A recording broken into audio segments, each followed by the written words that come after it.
Hey everybody, it's Brooke with WTI. It's confession time. I have been terrible at washing my face over the past couple years, and I really want to step up my game, but I hate the water running down my arms or wrecking my outfit when I go to wash my face, so a lot of times I just don't do it.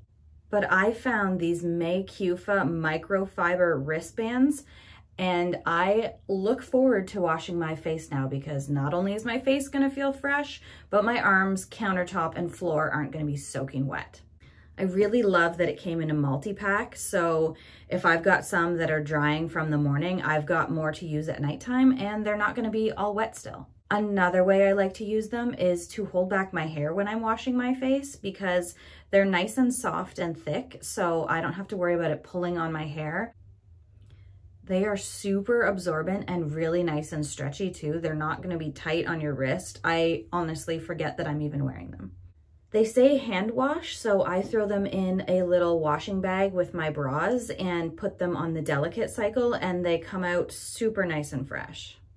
If you hate water running down your arms when you wash your face like me, you need these wristbands. But that's just my point of view.